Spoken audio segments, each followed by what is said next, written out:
നടിക്കെതിരായ ആക്രമണത്തിൽ പോലീസ് ഫലപ്രദമായ നടപടികൾ സ്വീകരിച്ചുവെന്ന് മുഖ്യമന്ത്രി പിണറായി വിജയൻ. പ്രധാന പ്രതിയെ ഇനിയും പിടികൂടാനുണ്ട്. പോലീസ് ഫലപ്രദമായാണ് അന്വേഷിക്കുന്നതെന്ന് പൊതുസമൂഹത്തിനും നടിക്കും ചലച്ചിത്ര പ്രവർത്തകർക്കും ബോധ്യപ്പെട്ടെന്നും മുഖ്യമന്ത്രി പറഞ്ഞു. ഇപ്പോൾ നമ്മൾ ശ്രദ്ധിക്കേണ്ടത് ആ നടിയുടെ നേരെ നടന്ന ആക്രമണം നടത്തിയ ഗൂണ്ടകൾ അവരെ നമുക്ക് പൂർണ്ണമായിട്ട് പിടിയിൽ കിട്ടണം. അത് അവരിൽ നിന്നടക്കം വിവരങ്ങൾ ശേഖരിച്ചതിന് ശേഷമാണ് ഇതിന്റെ മറ്റു കാര്യങ്ങളെക്കുറിച്ച് നമ്മൾ കടക്കേണ്ടത്. ആക്രമണത്തിൽ പങ്കില്ലെന്നും ചിലർ തന്നെക്കുറിച്ച് ഇല്ലാ കഥകൾ പ്രചരിപ്പിക്കുകയാണെന്നും ദിലീപിന്റെ ഫേസ്ബുക്ക് പോസ്റ്റ്. പോലീസ് ചോദ്യം ചെയ്തുവെന്ന് പറയുന്ന നടൻ താനല്ല. വാർത്ത നൽകിയവർ നിജസ്ഥിതി വെളിപ്പെടുത്തണം. നിർമ്മാതാക്കളുടെ പുതിയ സംഘടന രൂപീകരിച്ചതിന് ചിലർ ക്രൂശിക്കുന്നുവെന്നും ദിലീപ് ഫേസ്ബുക്കിൽ കുറിച്ചു. നടിയെ ആക്രമിച്ച സംഭവത്തിൽ മുഖ്യപ്രതി പൾസർ സുനി തമിഴ്നാട്ടിലെന്ന് പോലീസ്. സുനിക്കൊപ്പം കൂട്ടുപ്രതി വിജീഷും തമിഴ്നാട്ടിലുള്ളതായാണ് വിവരം. പോലീസിന് മുന്നിൽ കീഴടങ്ങാമെന്ന് പറഞ്ഞതിനെ തുടർന്നാണ് സുനിയുമായി തെറ്റിയതെന്ന് മണികണ്ഠൻ മൊഴി നൽകി. സുനിക്കും വിജീഷിനുമായി പോലീസ് തമിഴ്നാട്ടിൽ പരിശോധന ശക്തമാക്കി. നടിയെ ആക്രമിച്ചതിന് ശേഷം പൾസർ സുനിക്കും വിജീഷിനുമൊപ്പം ആദ്യവസാനമുണ്ടായിരുന്ന മണികണ്ഠൻ കോയമ്പത്തൂരിൽ വെച്ചാണ് തെറ്റിപ്പിരിഞ്ഞത്. ഇതിന്റെ കാരണമാണ് മണികണ്ഠൻ പോലീസിനോട് പറഞ്ഞത്. കോയമ്പത്തൂരിൽ വെച്ച് പോലീസിന് മുന്നിൽ കീഴടങ്ങാമെന്ന് മണികണ്ഠൻ സുനിയോട് പറഞ്ഞു. എന്നാൽ പോലീസിൽ കീഴടങ്ങുന്നത് അപകടമാണെന്നും കോടതിയിൽ കീഴടങ്ങുന്നതാണ് നല്ലതെന്നും സുനി പറഞ്ഞു. ഇതിന്റെ പേരിൽ തമ്മിൽ തെറ്റുകയായിരുന്നുവെന്നാണ് മണികണ്ഠൻ മൊഴി നൽകിയത്. കഴിഞ്ഞ ദിവസം സ്റ്റേഷനിലേക്ക് വിളിപ്പിച്ച സുനിയുടെ സഹോദരിയെ കൊണ്ട് ഫോണിൽ വിളിപ്പിച്ച് പോലീസ് കീഴടങ്ങാൻ നിർദ്ദേശിച്ചു. എന്നാൽ അപകടം മനത്ത സുനി മുങ്ങുകയായിരുന്നുവെന്ന് പോലീസ് പറഞ്ഞു. അതേസമയം അത്താണിയിൽ വെച്ച് നടിയുടെ വാഹനത്തിൽ ട്രാവലർ ഇടിപ്പിച്ചത് സുനിയാണെന്നും മണികണ്ഠൻ മൊഴി നൽകിയിട്ടുണ്ട്. ആദ്യം കാറിൽ കയറിയത് മണികണ്ഠനാണ്. പാലാരിവട്ടത്ത് വെച്ച് കാറിൽ കയറിയ സുനി നടിയെ ആക്രമിച്ചുവെന്നും മണികണ്ഠൻ മൊഴി നൽകി. കാറിൽ നിന്നിറങ്ങുമ്പോൾ നാളെ കാണണമെന്നും സുനി നടിയോട് പറഞ്ഞിരുന്നു. ഇത് ബ്ലാക്ക് മെയിലിംഗ് ആണെന്നാണ് പോലീസ് സംശയിക്കുന്നത്. സംഭവവുമായി ബന്ധപ്പെട്ട പ്രമുഖ നടനെ ചോദ്യം ചെയ്തുവെന്ന വാർത്ത പോലീസ് നിഷേധിച്ചു. എന്നാൽ നടി അഭിനയിച്ചുകൊണ്ടിരുന്ന ചിത്രത്തിന്റെ അണിയറ പ്രവർത്തകരിൽ ചിലരിൽ നിന്ന് മൊഴിയെടുക്കാൻ പോലീസ് തീരുമാനിച്ചിട്ടുണ്ട്. News bureau, Kochi. തിരുവനന്തപുരം മ്യൂസിയത്തിൽ യുവതിയുവാക്കൾ തോളിൽ കൈയിട്ടിരുന്നതിനെതിരെ പിങ്ക് പോലീസ് ചോദ്യം ചെയ്ത സംഭവത്തിൽ അന്വേഷണത്തിന് ഡിജിപി ഉത്തരവിട്ടു. തിരുവനന്തപുരം റേഞ്ച് ഐജി മനോജ് എബ്രഹാമനാണ് അന്വേഷണ ചുമതല. സംഭവത്തിൽ ഖേദമുണ്ടെന്നും ഡിജിപി പറഞ്ഞു. ഫേസ്ബുക്ക് പോസ്റ്റിലൂടെയാണ് ഡിജിപി ലോക്നാഥ് ബെഹ്റ ഇക്കാര്യം വ്യക്തമാക്കിയത്. നടിയെ ആക്രമിച്ച കേസിൽ പിടികൂടാനുള്ള വിജീഷ് തലശ്ശേരിയിലെ RSS കൊട്ടേഷൻ സംഘാംഗമാണെന്ന് CPIM സംസ്ഥാന സെക്രട്ടറി കോടിയേരി ബാലകൃഷ്ണൻ. ഇക്കാര്യം മറച്ചുവെക്കാനാണ് BJP മറ്റാരോപണങ്ങൾ ഉന്നയിക്കുന്നതെന്നും അദ്ദേഹം ആരോപിച്ചു.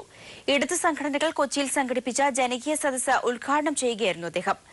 നടൻ ദിലീപിനെ മാധ്യമങ്ങൾ വിചാരണ ചെയ്യുകയാണെന്ന് ചടങ്ങിൽ പങ്കെടുത്ത സംവിധായകൻ കമലും ആരോപിച്ചു. മലയാള സിനിമാ മേഖലയിൽ ശുദ്ധീകരണം അനിവാര്യമാണെന്ന് ഫിലിം ചേംബർ. സിനിമയുമായി ബന്ധപ്പെട്ട് പ്രവർത്തിക്കുന്ന കൊട്ടേഷൻ സംഘങ്ങളെയും ഗുണ്ടകളെയും അമർച്ച ചെയ്യാൻ നടപടി സ്വീകരിക്കണമെന്ന് ഫിലിം ചേംബർ പ്രമേയത്തിലൂടെ ആവശ്യപ്പെട്ടു. കേരളത്തെ വരൾച്ചാബാധിത സംസ്ഥാനമായി പ്രഖ്യാപിക്കണമെന്നാവശ്യപ്പെട്ട് സർവകക്ഷി സംഘം ദില്ലിക്ക്. സംസ്ഥാന ചരിത്രത്തിലെ രൂക്ഷമായ വരൾച്ചയാണ് ഇപ്പോൾ നേരിടുന്നത്. സംസ്ഥാനത്തിനുള്ള വെട്ടിക്കുറച്ച ഭക്ഷ്യവിഹിതം പുനഃസ്ഥാപിക്കണമെന്നാവശ്യപ്പെട്ട് സംസ്ഥാനം കേന്ദ്രത്തിന് നിവേദനം നൽകാനും മുഖ്യമന്ത്രി വിളിച്ച സർവകക്ഷി യോഗത്തിൽ ധാരണയായി. സംസ്ഥാനത്ത് വിജിലൻസ് രാജ് എന്ന ഹൈക്കോടതി പരാമർശത്തെ ഗൌരവമായാണ് കാണുന്നതെന്ന് മുഖ്യമന്ത്രി പിണറായി വിജയൻ. വ്യക്തതയ്ക്ക് വേണ്ടി ആക്ടിംഗ് ചീഫ് ജസ്റ്റിസിനെ സമീപിക്കും. സർക്കാർ ജീവനക്കാരുടെ പൊതുസ്ഥലമാറ്റത്തിന് പുതിയ മാനദണ്ഡം തീരുമാനിച്ചു. ഒരു കുറ്റവാളിയെയും വിട്ടയക്കാൻ സർക്കാർ തീരുമാനിച്ചിട്ടില്ലെന്നും മുഖ്യമന്ത്രി വ്യക്തമാക്കി. വൻ അഴിമതി കേസുകളുമായി ബന്ധപ്പെട്ട് വിജിലൻസിലെത്തുന്ന പരാതികൾ സ്വീകരിക്കേണ്ടതില്ലെന്ന് വിജിലൻസ് ആസ്ഥാനത്ത് നോട്ടീസ്. ഇന്ന് ഉച്ചയോടെയാണ് പോസ്റ്റർ പതിപ്പിച്ചത്. സംസ്ഥാനത്ത് വിജിലൻസ് രാജ് എന്ന് കഴിഞ്ഞ ദിവസം ഹൈക്കോടതി വിമർശനം ഉന്നയിച്ചതിന് പിന്നാലെയാണ് വിജിലൻസ് ഡയറക്ടറുടെ നിർദ്ദേശപ്രകാരം ഇത്തരം ഒരു നോട്ടീസ് പതിപ്പിച്ചതെന്ന് വിജിലൻസ് വൃത്തങ്ങൾ വ്യക്തമാക്കി. സംഭവം വിവാദമായതിനെ തുടർന്ന് മാധ്യമങ്ങൾ വിജിലൻസ് ആസ്ഥാനത്തെത്തിയതോടെ നോട്ടീസ് നീക്കം ചെയ്തു. ആദിവാസി ക്ഷേമ സമിതിയുടെ 4ാം സംസ്ഥാന സമ്മേളനത്തിന് കൊടിയുയർന്നു. സമ്മേളനം മന്ത്രി AK ബാലൻ ഉദ്ഘാടനം ചെയ്തു. നാളെ പൊതുപ്രകടനത്തോടെ സമ്മേളനം സമാപിക്കും. പൊതുസമ്മേളനം മുഖ്യമന്ത്രി പിണറായി വിജയൻ ഉദ്ഘാടനം ചെയ്യും. ആദിവാസികളുടെ കേരളത്തിലെ ഏറ്റവും വലിയ സംഘടനയായ ആദിവാസി ക്ഷേമ സമിതിയുടെ 3 ദിവസം നീണ്ടു നിൽക്കുന്ന സംസ്ഥാന സമ്മേളനത്തിന് പ്രൗഢഗംഭീരമായ തുടക്കമാണ് ഉണ്ടായത്. സമ്മേളനം പിന്നോക്ക ക്ഷേമ മന്ത്രി AK ബാലൻ ഉദ്ഘാടനം ചെയ്തു. വനം വകുപ്പിന്റെ ഉദ്യോഗസ്ഥരുടെ നിലപാടിനെ ഉദ്ഘാടന പ്രസംഗത്തിൽ മന്ത്രി AK ബാലൻ വിമർശിച്ചു.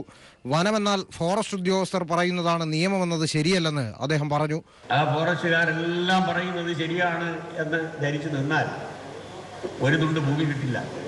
ഭരണമെന്ന് പറയുന്നത് ഫോറസ്റ്റുകാർ പറയുന്നത് മാത്രം അംഗീകരിച്ചുകൊണ്ട് ഞങ്ങളിവിടെ നിയമം നടപ്പിലാക്കുന്നു, അത് പറയലല്ല ഫോറസ്റ്റിൻ്റെ ഉത്തരവാദിത്വം. ഈ അടിസ്ഥാന വിഭാഗത്തിൻ്റെ ഭൂമി പ്രശ്നം അങ്ങനെ തന്നെ നടക്കുന്നത്. ഇവിടെയാണ് AKS ശ്രദ്ധിക്കേണ്ടത്. ഭരണമുണ്ട്, അതുകൊണ്ടെല്ലാം നേരെ ചൊവ്വേ തയ്യാറാകും, അർഹതപ്പെട്ടവർക്ക് കിട്ടും എന്ന് ഒരിക്കലും ധരിക്കരുത്. കാരണം ഭരണമെന്ന് പറയുന്നതൊരു പ്രത്യേക സംവിധാനമാണ്. രാജ്യമെമ്പാടും ആദിവാസി ജനവിഭാഗങ്ങൾക്കെതിരെ കടുത്ത ആക്രമണങ്ങളും ചൂഷണങ്ങളും നടക്കുന്ന പശ്ചാത്തലത്തിലാണ് AKSന്റെ 4ാം സംസ്ഥാന സമ്മേളനം തിരുവനന്തപുരത്ത് ആരംഭിച്ചത്. 400 പ്രതിനിധികളും 48 സംസ്ഥാന കമ്മിറ്റി അംഗങ്ങളുമാണ് സമ്മേളനത്തിൽ പങ്കെടുക്കുന്നത്. 23-ന് നടക്കുന്ന റാലിയിൽ 5000 AKS പ്രവർത്തകർ പങ്കെടുക്കും. പൊതുസമ്മേളനം മുഖ്യമന്ത്രി പിണറായി വിജയൻ ഉദ്ഘാടനം ചെയ്യും. ഉദ്ഘാടന സമ്മേളനത്തിൽ സ്വാഗത സംഘം സെക്രട്ടറി VK മധു സ്വാഗതം പറഞ്ഞു. ത്രിപുര MP ജിതേന്ദ്ര ചൗധരി, B രാഘവൻ, വിദ്യാധരൻ കാണി എന്നിവർ പ്രസംഗിച്ചു. News bureau, Thiruvananthapuram. കസ്തൂരിരംഗൻ റിപ്പോർട്ടിൽ ഇളവ് ആവശ്യപ്പെട്ട് കേന്ദ്ര സർക്കാരിനെ സമീപിക്കാൻ സംസ്ഥാന മന്ത്രിസഭാ യോഗം തീരുമാനിച്ചു. പരിസ്ഥിതി ലോല പ്രദേശം എന്നതിലെ പരിധി 9107 ഹെക്ടറായി നിജപ്പെടുത്താനും കേന്ദ്രത്തോട് ആവശ്യപ്പെടും. തൃശൂർ പൂരം എല്ലാ ആചാരങ്ങളോടും നടത്താനും മന്ത്രിസഭാ യോഗം തീരുമാനിച്ചു. പൂരം നടത്തിപ്പിൽ ആവശ്യമുള്ള സുരക്ഷാ ക്രമീകരണങ്ങൾ ഉറപ്പാക്കുമെന്ന് കേന്ദ്രത്തെ അറിയിക്കാനും മന്ത്രിസഭാ യോഗത്തിൽ തീരുമാനമായി. കോഴിക്കോട് മിഠായി തെരുവിൽ വൻ തീപിടുത്തം. മോഡേൺ ടെക്സ്റ്റൈൽസിൽ ഉൾപ്പെടുന്ന 3 നില കെട്ടിടമാണ് കത്തിയത്. 3 മണിക്കൂർ നീണ്ട രക്ഷാപ്രവർത്തനത്തിനൊടുവിലാണ് തീ അണച്ചത്. ആളപായമില്ല. പാമ്പാടി നെഹ്റു കോളേജ് PRO സഞ്ജിത് വിശ്വനാഥിന്റെ മുൻകൂർ ജാമ്യാപേക്ഷ പരിഗണിക്കുന്നത് ശനിയാഴ്ചത്തേക്ക് മാറ്റി. തൃശൂർ പ്രിൻസിപ്പൽ സെഷൻസ് കോടതിയാണ് അപേക്ഷ മാറ്റിയത്. ശനിയാഴ്ച ജിഷ്ണു പ്രണോയിയുടെ മരണവുമായി ബന്ധപ്പെട്ട കേസ് ഡയറി ഹാജരാക്കാൻ കോടതി നിർദ്ദേശിച്ചു. ഇതേ കേസിൽ നെഹ്റു കോളേജ് ചെയർമാൻ P കൃഷ്ണദാസിന്റെ ജാമ്യാപേക്ഷ ഹൈക്കോടതി നാളെ പരിഗണിക്കും. പാമ്പാടി നെഹ്റു കോളേജ് വിദ്യാർത്ഥിയായിരുന്ന ജിഷ്ണു പ്രണോയ് മരിച്ച കേസിൽ പ്രമുഖ ക്രിമിനൽ അഭിഭാഷകനായ CP ഉദയഭാനുവിനെ സ്പെഷ്യൽ പ്രോസിക്യൂട്ടറായി നിയമിച്ചതായി മുഖ്യമന്ത്രി. കേസ് അന്വേഷണത്തിലും നടത്തിപ്പിലും സർക്കാർ കൃത്യമായ ജാഗ്രത പുലർത്തുമെന്ന് മുഖ്യമന്ത്രി ഫേസ്ബുക്ക് പേജിൽ വ്യക്തമാക്കി. സ്വാശ്രയ മാനേജ്മെന്റ് കോളേജുകളിലെ പ്രശ്നങ്ങൾ പഠിക്കുവാൻ ഒരു സമിതിയെ നിയോഗിച്ചിട്ടുണ്ട്. സ്വാശ്രയ മാനേജ്മെന്റ് കോളേജുകളിലെ അധ്യാപക രക്ഷകർതൃ സംഘടനകൾ, വിദ്യാർത്ഥി സംഘടനാ പ്രതിനിധികൾ, അധ്യാപക അനധ്യാപക സംഘടനകളിലെ പ്രതിനിധികൾ, മാനേജ്മെന്റ് അസോസിയേഷൻ പ്രതിനിധികൾ എന്നിവരായി സമിതി ചർച്ചകൾ നടത്തി പ്രശ്നങ്ങൾ പരിഹരിക്കാനുള്ള നിർദ്ദേശങ്ങൾ സമർപ്പിക്കുമെന്ന് മുഖ്യമന്ത്രി അറിയിച്ചു. 14ാം കേരള നിയമസഭയുടെ 4ാം സമ്മേളനത്തിന് നാളെ തുടക്കം. ഗവർണറുടെ നയപ്രഖ്യാപനത്തോടെ ആരംഭിക്കുന്ന സമ്മേളനത്തിൽ അടുത്ത സാമ്പത്തിക വർഷത്തേക്കുള്ള ബജറ്റ് അവതരിപ്പിക്കും. കേന്ദ്രം തിരിച്ചയച്ച പ്ലാച്ചിമട ട്രിബ്യൂണൽ ബിൽ വീണ്ടും അവതരിപ്പിക്കാൻ ശ്രമിക്കുമെന്ന് സ്പീക്കർ ശ്രീരാമകൃഷ്ണൻ വ്യക്തമാക്കി. സംസ്ഥാനത്ത് തദ്ദേശ സ്ഥാപനങ്ങളിലേക്ക് നടന്ന ഉപതെരഞ്ഞെടുപ്പിൽ LDFന് മികച്ച നേട്ടം. ഉപതെരഞ്ഞെടുപ്പ് നടന്ന 11 വാർഡുകളിൽ 7ഇടത്ത് LDF വിജയിച്ചു. 3ഇടത്ത് UDFും 1ഇടത്ത് കേരള കോൺഗ്രസ് എമ്മും വിജയിച്ചു. UDFന്റെ സിറ്റിംഗ് സീറ്റായ കോട്ടയം മൂന്നിലവ് ഗ്രാമപഞ്ചായത്ത് മൂന്നിലവ് വാർഡിലാണ് കേരള കോൺഗ്രസ് വിജയിച്ചത്. UP 4ാം ഘട്ട തെരഞ്ഞെടുപ്പ് നാളെ. റായ്ബറേലി ഉൾപ്പെടെ 12 ജില്ലകളിലെ 53 മണ്ഡലങ്ങളിലാണ് നാളെ പോളിംഗ് നടക്കുക. 680 സ്ഥാനാർത്ഥികളാണ് ജനവിധി തേടുന്നത്. നരേന്ദ്രമോദി, അമിത്ഷാ, രാഹുൽ ഗാന്ധി എന്നിവരുടെ റോഡ് ഷോയോടുകൂടിയാണ് ഇന്നലെ പരസ്യ പ്രചാരണം അവസാനിച്ചത്. നാദാപുരത്ത് മന്ത്രവാദത്തിനിടെ പൊള്ളലേറ്റ് ചികിത്സയിലായിരുന്ന യുവതി മരിച്ചു. കോഴിക്കോട് വെള്ളയിൽ സ്വദേശി MP ഷമീനയാണ് മരിച്ചത്. ശനിയാഴ്ചയായിരുന്നു യുവതിയെ പൊള്ളലേറ്റ നിലയിൽ ആശുപത്രിയിൽ പ്രവേശിപ്പിച്ചത്. സംഭവത്തിൽ മന്ത്രവാദി നജ്മിയെ പോലീസ് പിടികൂടിയിരുന്നു.